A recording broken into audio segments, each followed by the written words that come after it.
Hey, welcome back to Cam's Vinyls.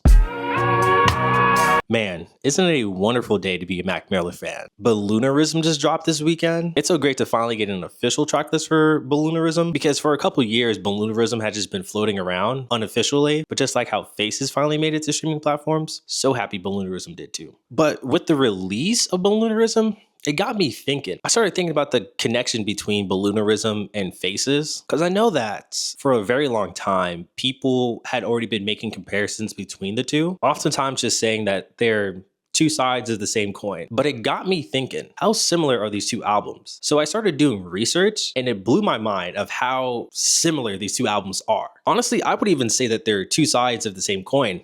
I feel like they're just the same side. Now, Mac Miller's creative journey has always been a labyrinth of sound and emotion, but nowhere is that more clear than Faces and Balloonerism. Not only are both these projects groundbreaking, experimental, but they are deeply personal. At some points, I just wanted to reach through my headphones and be like, Mac, get some help, please. But after listening to both Faces and Balloonerism on repeat, it got me thinking. At their core, these albums are exactly the same, from song structure to lyrics to even down to the same drum kit. In my opinion, Faces and Balloonerism aren't sister albums. They are the same album. To begin my breakdown, we have to talk about the albums overall. So let's get started.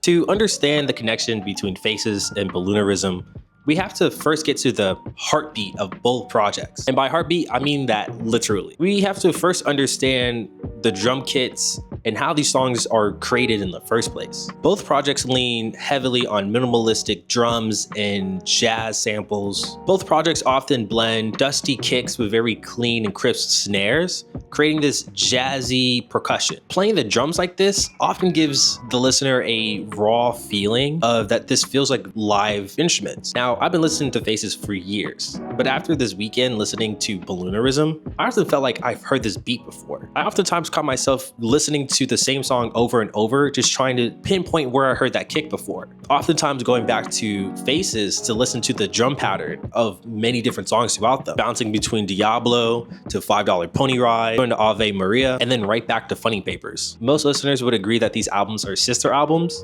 but that's because they sonically even sound the same. Just not even getting to the theme of both albums, just sonically, the drum structure, the samples, even his tone of how he's rhyming lyrically are the same. I would imagine that because these projects were made in the same time period, oftentimes inside the same sessions, Balloonerism and Faces were happening all at the same time. And I really want you to go back and pay attention to the drums of each project. You're gonna hear the same dusty kick at least 5 times. But moving past how sonically similar these albums are, the themes is what really binds these two projects together. On both projects, Mac delves into addiction, mortality, and the fleeting nature of happiness. Whereas Faces feels like you're listening to Mac's crawl through existential dread, Balloonerism feels as though you're listening to Mac disassociate from what his current life feels like. Together, they paint both this narrative of Mac walking through the darkness looking for light. Now, for this next part, I might sound a little bit conspiracy theorist, as if I was sitting by a whiteboard connecting the dots in the mainframe, but I promise you I'm not losing it.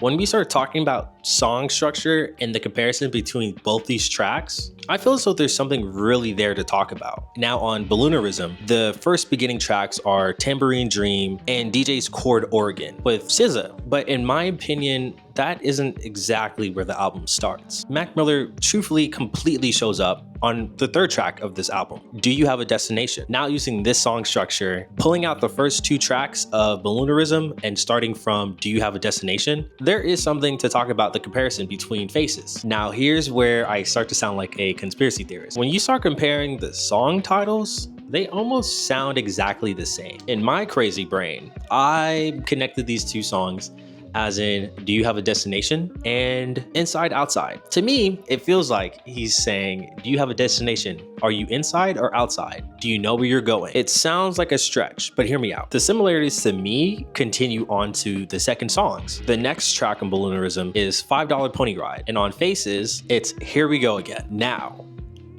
if you wanna indulge me for a second. Here We Go Again is pretty much a song title that talks about going through the same cycle over and over and over. $5 Pony Ride is the same thing. Here's how these two tracks break down. For Faces on the song Here We Go Again, you can see lyrics of Mac Miller pretty much talking about his ever chasing of success. Quick line to pull out of this is spent your whole advance on a Gucci verse. He then goes further down to say he did it all without a Drake feature. Then he mentions how his friends tell him he should take a break. He finally then ends off the song saying he did it all without a Jay feature. Jay referencing Jay-Z. When you start to break down these lyrics, you can see that Mac Miller is forever chasing this next big thing. And then he's chasing getting a Drake feature. And then he's chasing continuing finding success and buying a home and going back to his girl's house in a brand new Beamer. And finally making it to the point where he says, he did it all without a J feature. Now, someone going through that probably wouldn't realize that they're going through the cycle of forever chasing success. But as a listener, I feel like we can very clearly see that. Oftentimes, his next big thing that he's done inside the song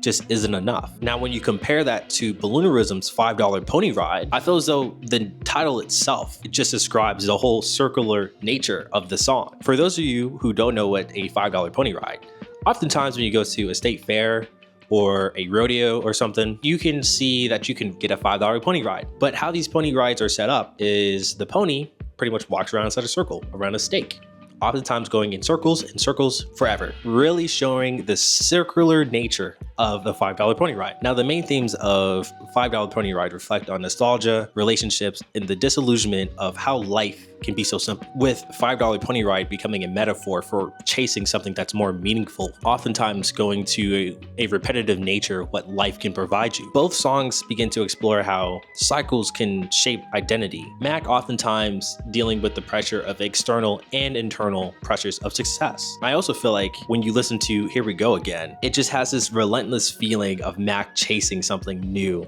meeting all these milestones and just never taking a break. I feel like both these songs kind of show the beginning phases of Mac Miller being obsessed with cycles. For example, if you look on Good AM, the most standout song out of the entire album is Perfect Circle, Godspeed. And then even past that, you get to his last album that he worked on when he was alive, Swimming. And then his posthumous album, In Circles, Swimming in Circles, always being stuck inside the secular nature of life and addiction. The connection between the two albums continuing from Balloonerism's Friendly Hallucinations to Faces, Friends. Friendly Hallucinations, Friends. I feel crazy just comparing these two.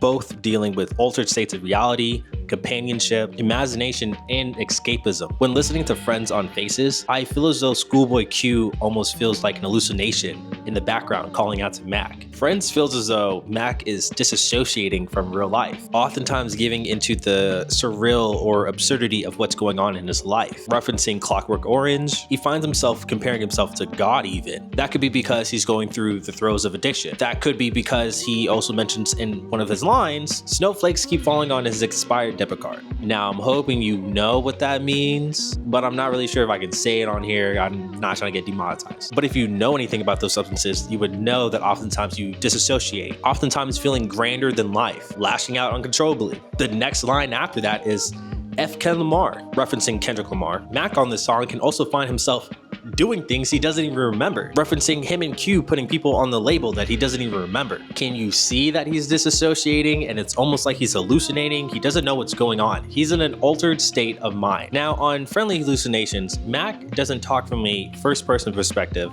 but it's almost like he's telling a story of a girl going through hallucinations. Main chorus being she's falling for her hallucinations. What's love without imagination? But how she gets there is through the use of drugs, just the same how Mac Miller gets into his altered state of reality on Friends. One could say that the friends that they're talking about inside these songs isn't the people that they're hallucinating or the people that are around them, but maybe the drugs. I also just realized while reviewing the lyrics, he also mentions inside Friendly Hallucinations, with the whole theme being this main character who is a girl going through hallucinations, he also mentions Joan of Arc, which history lesson, Joan of Arc was also hallucinating, but that led her to do some great things. So the bars, the metaphors are there for me. I'll touch on just one more song comparison to really hit home the idea that these albums are the same. The next song after Friends and Friendly Hallucinations is Angel Dust and Miss Debbie Downer. Both these songs reference drugs. One being Angel Dust, which is an upper, and Miss Debbie Downer, referencing pills that are downers. Both explore the chaos of addiction and existential despair. Miss Debbie Downer leans more on self-reflective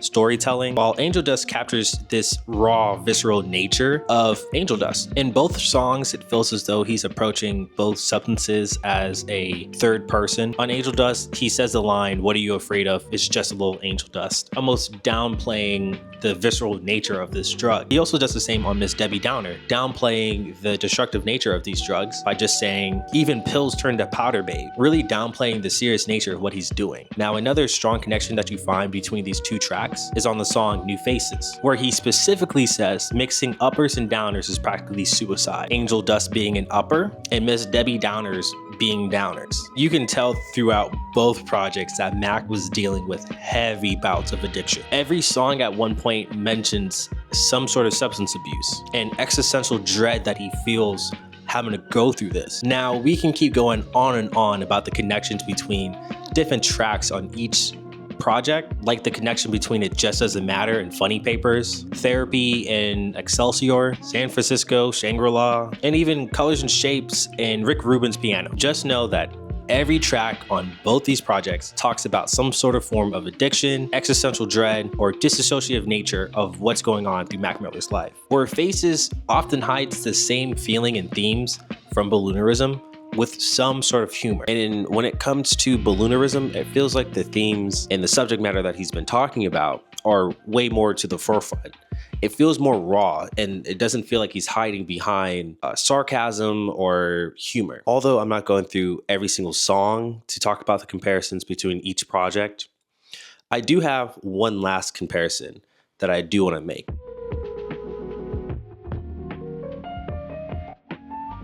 That comparison being the final tracks of each project, Grand Finale and Tomorrow We'll Never Know. Few tracks embody Mac Miller's introspection as profoundly as Grand Finale and Tomorrow We'll Never Know. Both are haunting explorations of mortality, with Mac contemplating the inevitability of his own passing. Grand Finale starts off pretty heavy within the first few lines, already saying, "If this is my grand finale, bury me in Allegheny County," instantly starting the song off with mortality. Mac's contemplation of mortality comes up pretty quickly as well in Tomorrow We'll Never Know. With the line "living and dying are one and the same," both these songs give a very haunting depiction of what was going through his mind at this time. Just past those lines in Tomorrow We'll Never Know, Mac then questions whether or not people who've passed on maintain some sort of humanity once they're gone, questioning if they still dream like we do they still love like we do, and finally asking, do they feel like we do? When I think about those lines paired with living and dying are one and the same,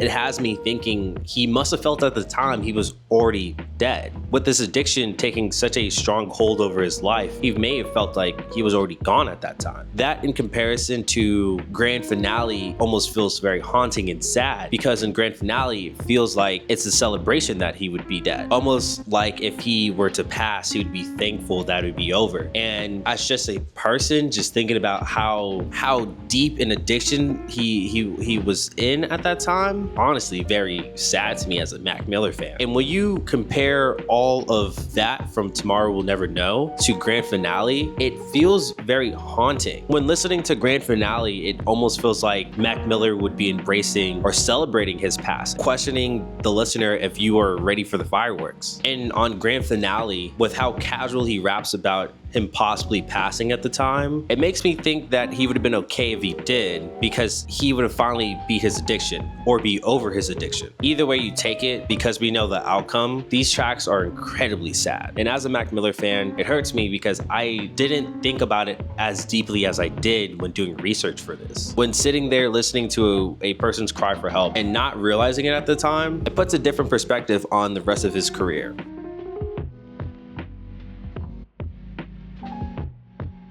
See, I've been a long-time Mac fan, so it hurts that Mac did lose his battle to his demons. And I remember the day of his passing, it was truthfully a very tough time for me, as I'm sure it was very tough for a lot of his fans. So I thank his family for treating his work with the dignity and respect that it truly deserves. And I don't know if Mac still dreams like we do, loves like we do, or feels like we do, but I know that Mac has found peace. If you enjoyed this video, please like and subscribe. If you agreed with any of my crazy comparisons, please let me know down below. If you thought I was tripping, please let me know too. I hope you guys are enjoying Balloonerism as much as I am, but until next time, keep it spinning.